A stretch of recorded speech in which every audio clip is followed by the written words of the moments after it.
성가대 아름다운 찬양 그리고 아름다운 연주 감사드립니다. 네 번째 설교를 시작하게 되었습니다. 조금은 홀가분해진 마음입니다. 3부 예배 때 올라와서는 4부까지 잘 해나갈 수 있을까 걱정도 했습니다. 여러분들께서 기도하시는 마음으로 제 설교를 끝까지 경청해 주시면 마무리를 잘 할 수 있지 않을까 그런 생각이 듭니다. 솔직히 말해서 3부 예배까지는 설교를 해보았습니다. 1부, 2부, 3부. 4부 예배 설교가 처음이에요. 그러니까 무엇이든지 처음 시작할 때 그 막연한 두려움이 있지 않습니까? 그죠?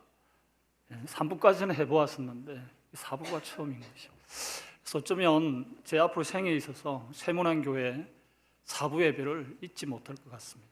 처음이기 때문에. 저는 장신대에서 학생들을 가르치고 있습니다.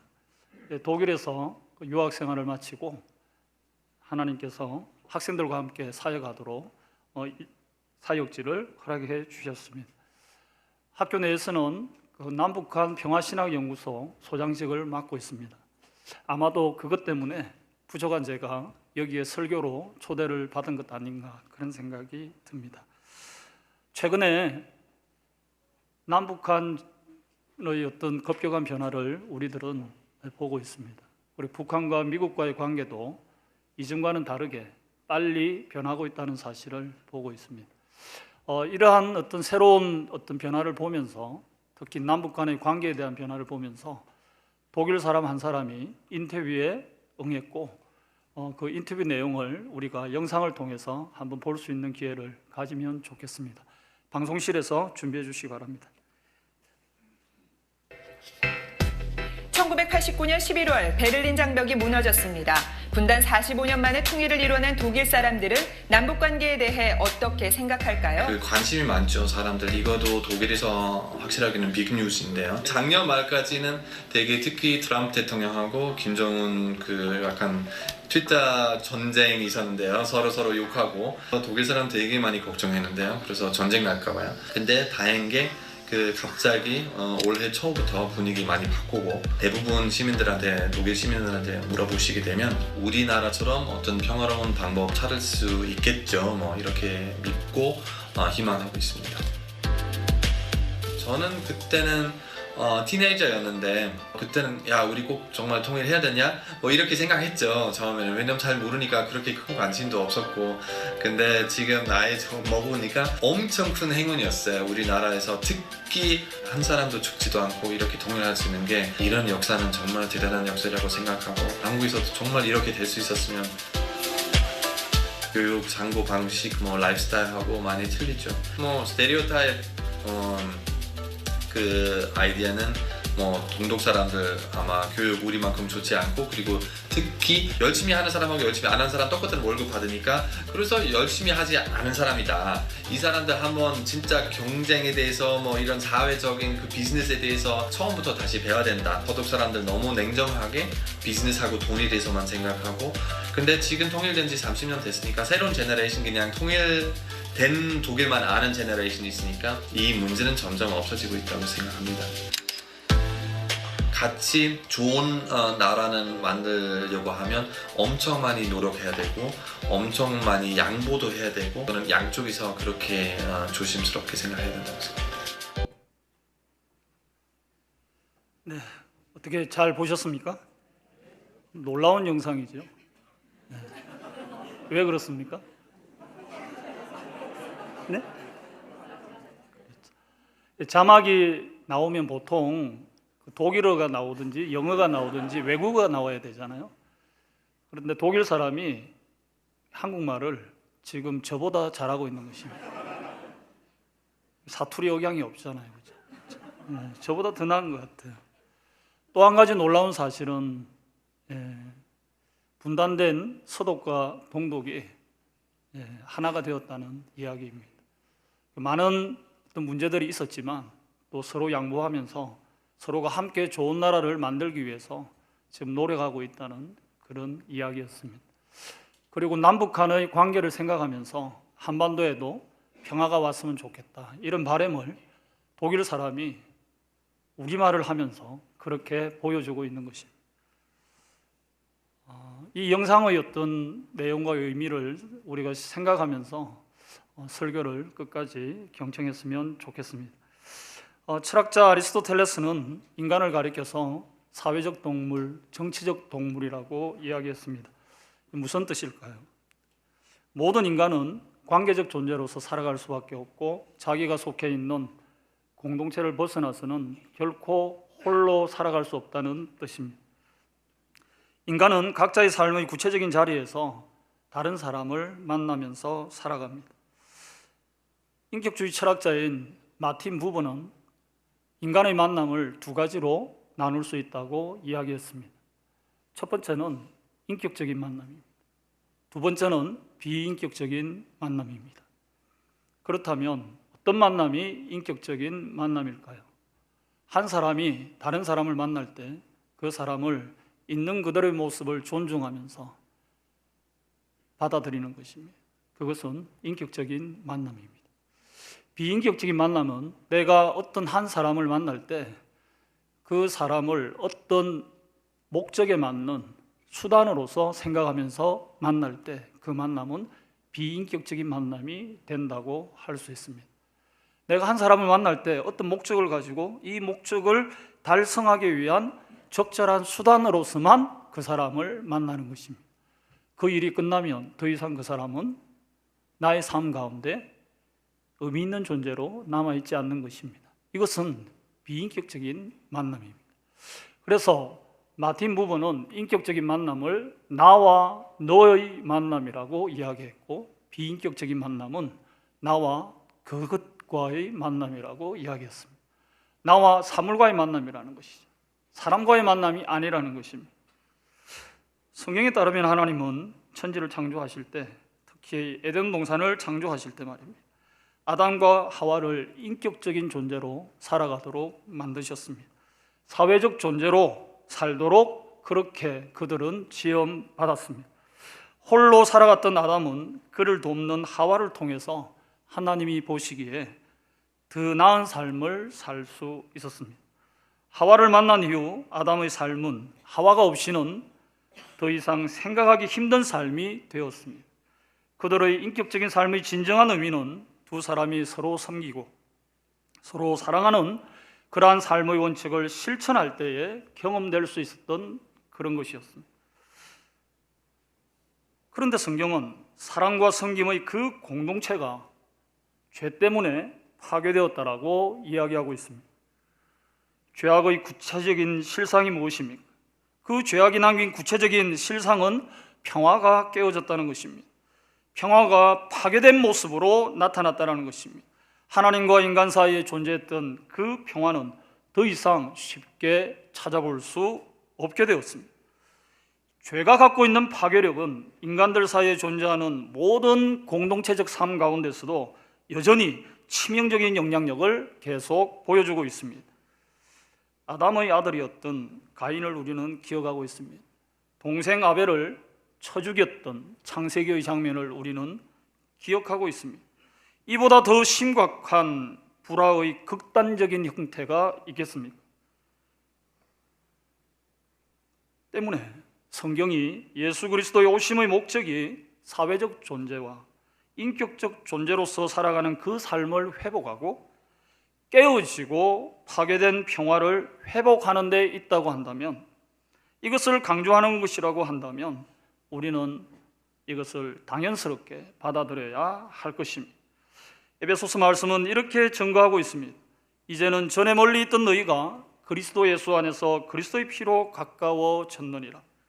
그는 우리의 화평이신지라. 그는 누구입니까? 예수 그리스도입니다. 그분은 우리의 평화이고 우리의 화평이십니다. 둘로 하나를 만드사 원수된 것, 곧 중간에 막힌 담을 당신의 육체로 하셨습니다. 이는 둘로 자기 안에서 한 새 사람을 지어서 화평하게 하시고 평화의 일꾼으로 만드실 목적이 있었다는 것입니다. 또 십자가로 이 둘을 한 몸으로 하나님과 화목하게 하려 하십니다.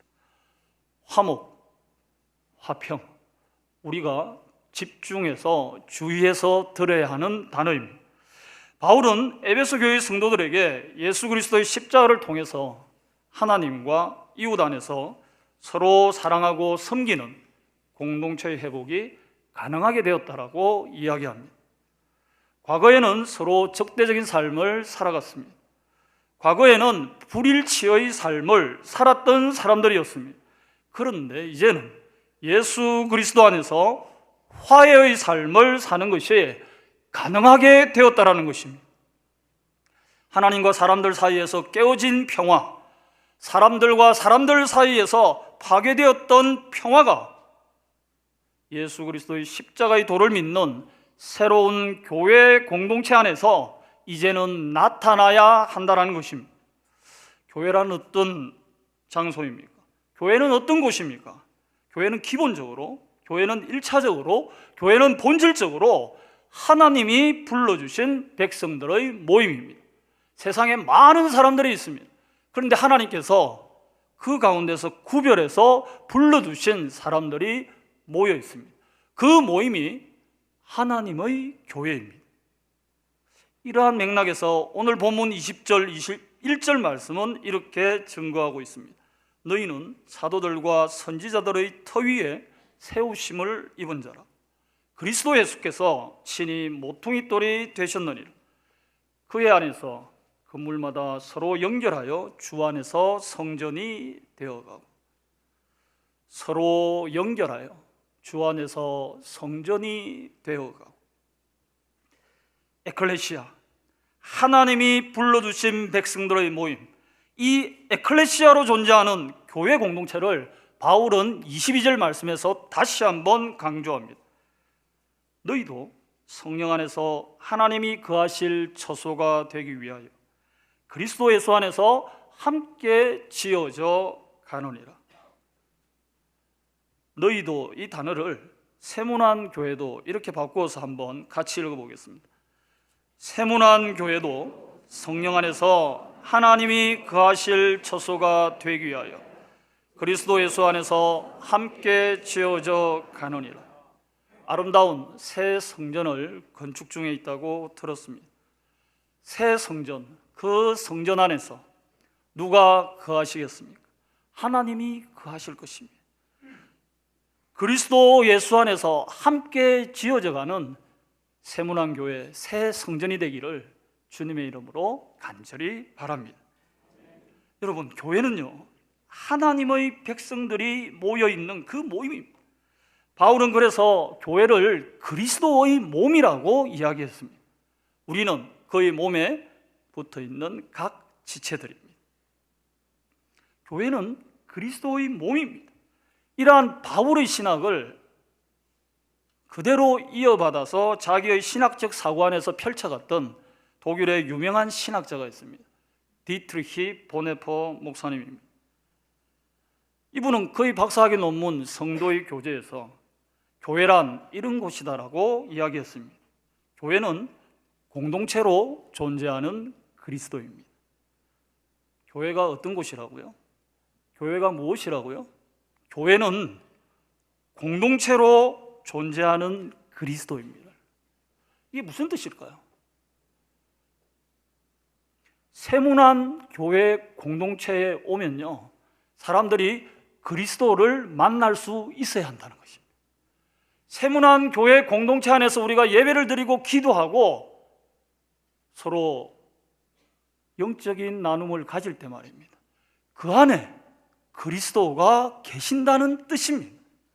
이것이 교회를 가리켜서 공동체로 존재하는 그리스도라고 표현한 그 뜻입니다. 그렇습니다. 교회는 그리스도의 삶을 본받아서 이 땅에서 살아가는 그리스도의 제자 공동체입니다. 제자가 선생님의 가르침을 자기의 삶의 자리에서 실천하고 이어가는 사람을 뜻한다면, 교회 공동체가 예수 그리스도가 추구했던 화해의 사역과 평화의 삶을 본받아 살아가는 것은 지극히 당연한 일이 아니겠습니까? 그런데 이러한 평화의 사역, 화해의 사역을 교회 공동체 안에서만 우리는 할 수는 없습니다. 사랑과 섬김의 사역을 우리 가정과 우리가 알고 있는 지체들 가정과 그리고 교회 공동체 안에서만 이 아름다운 사역을 해서는 안 된다는 것입니다. 더 넘어가야 되는 것이죠. 가정을 넘어서 교회 공동체를 넘어서 사회로 나아가야 합니다. 이 세상 끝까지 복음 들고 나아가야 합니다. 사도행전 1장 8절 말씀은 그냥 있는 것이 아닙니다. 하나님은 화해의 삶과 평화의 가치가 지배하는 이 아름다운 공동체를 우리의 가정과 교회를 넘어서 이루기를 원하시고 있습니다. 구체적인 사례가 독일의 현대 역사 속에 잘 나타나 있습니다. 제2차 세계대전에서 패망했던 독일, 그 독일은요, 연합군에 의해서 서독과 동독으로 이렇게 나누어졌습니다. 분단된 것이죠. 국가는 둘로 나누어졌습니다. 서독과 동독으로 나누어졌습니다. 베를린은 특이하게도 서베를린은 서독 땅이었고요, 동베를린은 동독 땅이었어요. 동독 안에 있는 하나의 섬처럼 베를린은 존재했습니다. 워낙 지정학적으로 중요했던 위치이기 때문에 연합군이 베를린의 서쪽을 지배하고요, 동쪽은 동베를린은 또 이렇게 소련이 이제 담당을 했던 것이죠. 나머지 이제 미국 그리고 프랑스, 영국은 서베를린을 이렇게 점령을 했던 것입니다. 어쨌든 전쟁 이후에 독일이 물리적인 공간으로 두 개로 나누어졌습니다. 그런데 재미있는 것은요, 서독교회와 동독교회는 두 개로 나누어지지 않았습니다. 땅은 두 개로 분리되었지만요, 교회는 서독 땅에 서독교회가 있고 동독 땅에 동독교회가 있지만 그들은 그 두 교회는 하나로 남아있을 수 있었습니다. 왜 그랬을까요? 그리스도 안에서 그리스도의 몸 안에 붙어있는 하나의 지체들이었기 때문입니다. 이것이 바로 공동체로 존재하는 그리스도, 여기에서 특별한 유대관계를 맺었던 서독교회와 동독교회의 모습을 우리가 역사 속에서 알 수 있는 것입니다. 서독교회와 동독교회는 그리스도의 한 몸 안에 속한 지체의식을 분명하게 가지고 있었습니다. 그리스도의 몸에 기초한 하나의 특별한 공동체로서 존재하는 교회의 현실을 서독교회는 잊지 않았고요, 동독교회도 잊지 않았습니다. 그래서 서독교회는 동독교회를 지원했습니다. 필요한 자원들을 보내주었습니다. 예수 그리스도의 사랑과 섬김의 정신에 기초해서 서독교회는 동독교회를 도와주었습니다. 어떤 경우에는 동독도 도와주었습니다.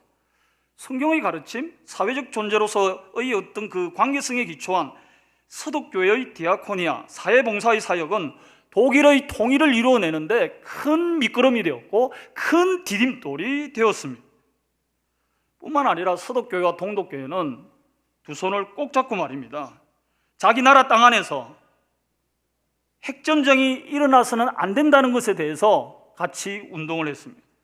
그리고 유럽 땅에서 핵전쟁이 일어나서는 안 된다는 것에 대해서 두 교회가 손을 잡고 같은 목소리를 내었습니다.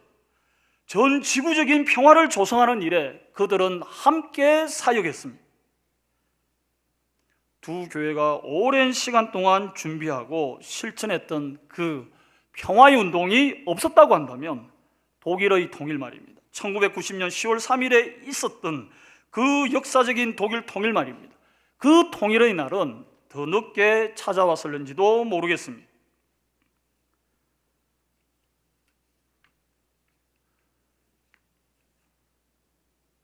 지금 우리는 급변하는 동북아 정세 속에서 살아가고 있습니다. 이러한 때에 우리 그리스도인들은 어떤 일을 해야 할까요?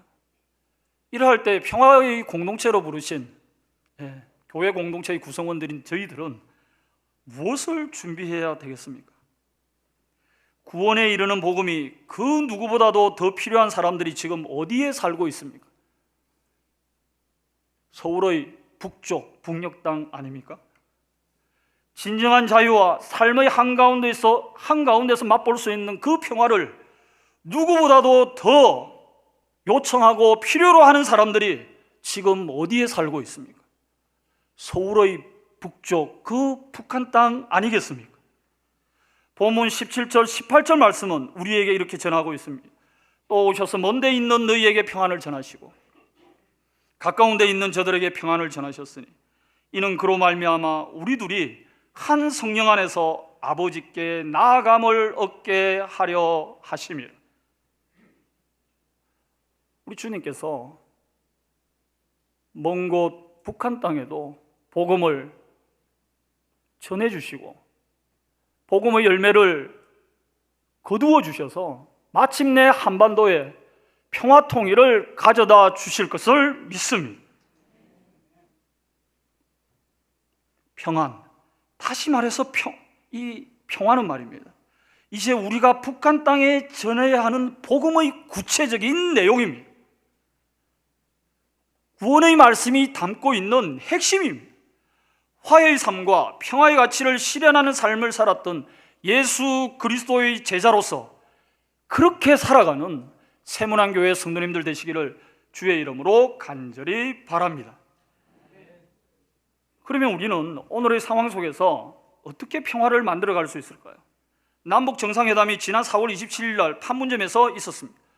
북미 정상회담도 지난 6월 12일에 싱가포르에서 개최되었습니다. 이와 같은 상황 속에서 우리는 지금 살아가고 있습니다.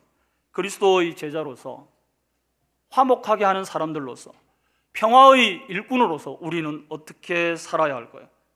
저는 여기에서 적어도 한 가지, 이렇게만은 살아서는 안 되겠다, 이것을 이야기하고 싶습니다. 좀 더 소극적인 이야기죠. 적극적인 이야기는 그 다음에 하도록 하겠습니다. 이 부분에서 제가 이전에 보았던 영화 한 편을 간단하게 소개하고자 합니다. 이 영화는 2005년 5월에 개봉되고 상영되었습니다. 그 제목은 킹덤 오브 헤븐입니다. 하늘의 왕국이죠. 21세기 영화 가운데 최고의 걸작이라고 하는 찬사까지 받았던 영화입니다. 지상의 천국을 상징하는 예루살렘을 지키기 위해서 기독교도들이 싸우고 있습니다. 그리고 예루살렘을 차지해서 그 땅에 평화의 도성을 세우기 위해 공격하는 이슬람 교도들이 또 한편에 있습니다. 기독교 세계와 이슬람 세계가 싸우는 것입니다. 전쟁을 합니다. 잔인하고 참혹한 장면들이 많이 나옵니다.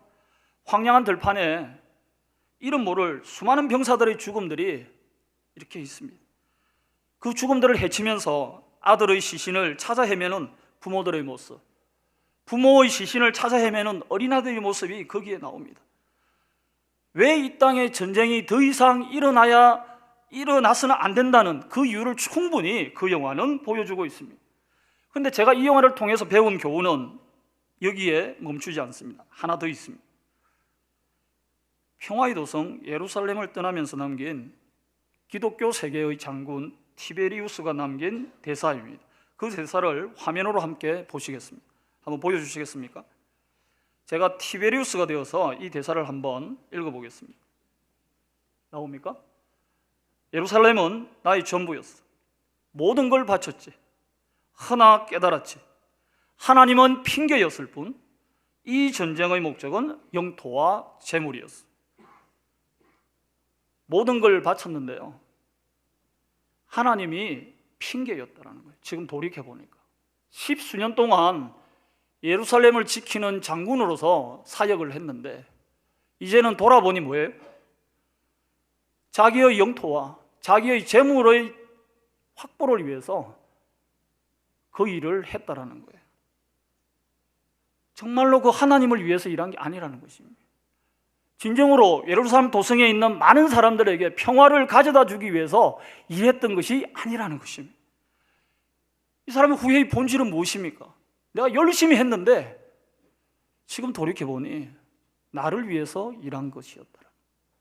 나의 영토, 나의 재물 말입니다. 하나님을 위해 일을 한다고 하는 우리 모두가 한 번쯤은 겪을 수 있는 위험에 대한 경고처럼 들립니다. 그의 고백이 말입니다. 우리를 더 슬프게 하는 일이 있습니다. 그것은요, 21세기의 예루살렘을 한번 보자라는 겁니다.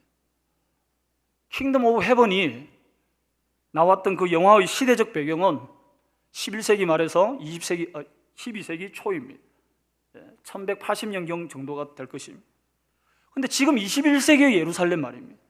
지금 여기에는 아직도 전쟁과 작은 전투의 소식이 끊어지지 않고 있습니다. 억울한 죽음들이 계속 TV나 매체를 통해서 들려오고 있지 않습니까? 아직도 평화가 요원한 이러한 예루살렘 상황과는 다르게 최근의 한반도는 우리가 살고 있는 이 땅에는 밝은 미래가 찾아오고 있는 듯 합니다. 우리 모두가 이미 알고 있듯이 남북 정상회담이 열렸고요. 회담의 결과로 선언문이 나왔습니다. 그 핵심 사항 4가지는 이런 것입니다. 핵 없는 한반도를 실현하겠다. 두 번째, 연내 종전 선언을 하겠다. 세 번째, 남북 공동 연락사무소를 설치하겠다. 네 번째, 이산가족 상봉 실현하겠다. 지금 이산가족 상봉에 대해서는 움직이고 있는 것 같습니다. 판문점 선언이 끝난 이후에 북미 회담, 싱가포르 회담의 결과에 대해서 많은 사람들이 주목했습니다. 그 회담의 핵심 내용 4가지가 있습니다. 제가 이야기를 드리겠습니다. 첫째, 새로운 북미 관계를 설정하고 양국의 번영과 평화를 추구한다. 둘째, 한반도의 지속적이고 안정적인 평화 체제를 구축하기 위해 서로 노력한다. 세 번째, 판문점 선언을 재확인하면서 북한은 한반도의 완전한 비핵화를 위해 노력한다. 여기에 나오는 완전한 비핵화는요, CVID가 아닙니다. CVID는 완전하고 검증 가능하며 돌이킬 수 없는 비핵화를 뜻합니다. 완전한 비핵화는 여기에서 한 단계 더 나아가야 CVID까지 나가는 것이죠. 네 번째는 이런 것입니다. 한국 전쟁 중 전사했던 전사자의 유해를 발굴하고 포로를 송환할 것을 약속한다. 이 4번째 조항도 지금 움직이고 있습니다. 이 합의문이 나온 뒤에 많은 의견들이 오고 갔습니다. 저는 이번 북미 회담을 평화를 향한, 한반도의 평화를 향한 의미 있는 출발로 생각하고자 합니다. 이번 북미 회담은 평화의 길목으로 들어서는 첫걸음이 아닐까요? 이제 첫걸음입니다. 어떤 사람은 모든 게 이루어졌다라고 이야기하는데 천만에요. 이제 첫걸음입니다. 중요한 것은 이 첫걸음 다음에 오는 2번째 걸음의 방향입니다. 다음 걸음을 내디딜 때 그 걸음이 한반도의 지속적이고 안정적인 평화를 만들어낼 수 있는 구체적인 실천을 지향하느냐 그렇지 않느냐, 거기에 있는 것입니다. 그것이 중요한 문제입니다. 2번째 걸음, 3번째 걸음을 우리가 바른 방향성을 가지고 나아갈 때 말입니다. 이러한 과정 속에서 우리는 어쩌면 완전한 비핵화에서 한 단계 더 나아간 그 다음 단계를 보게 될지도 모르겠습니다. 그리고 한반도의 평화를 보장하겠다라고 약속하는 미국의 구체적인 행동도 볼 수도 있을 것입니다. 세문안교회 성도 여러분, 그리스도인이란 누구입니까? 그리스도인은 평화를 만드는 사람들입니다. 그것은 예수 그리스도가 중간에 막힌 담을 허신 우리의 화평이시기 때문입니다. 지금 우리에게는 평화 공동체로 살아가기로 다짐하고 결단하는 한국교회의 바른 걸음이 그 어느 때보다도 필요한 때입니다. 변하지 않는 하나님의 말씀이 지금도 우리에게 평화를 요청하고 있습니다. 이제는 전에 멀리 있던 너희가 그리스도 예수 안에서 그리스도의 피로 가까워졌느니라. 그는 우리의 화평이신지, 우리의 화평이신 예수 그리스도를 본받아 평화의 공동체로 살아가시는 모든 성도님들이 되시길 주님의 이름으로 간절히 축원합니다. 기도하시겠습니다. 하나님 아버지, 고맙고 감사합니다. 죽을 수밖에 없는 저희들을 큰 사랑으로 저희들을 구해주시고 평화의 사역자로 소명을 주시니 감사합니다. 한반도의 정세가 급변하는 이때에 저희들이 주님을 본받아서 평화의 사역자로 살아갈 수 있도록 주님께서 힘주시고 인도하여 주시옵소서. 그리하여 한반도의 평화와 동북아의 평화와 이 세계의 평화를 맛보는 그날까지 주님의 복음 들고 당당히 걸어갈 수 있도록 주님께서 역사하여 주시옵소서. 예수님의 이름으로 기도하옵나이다. 아멘.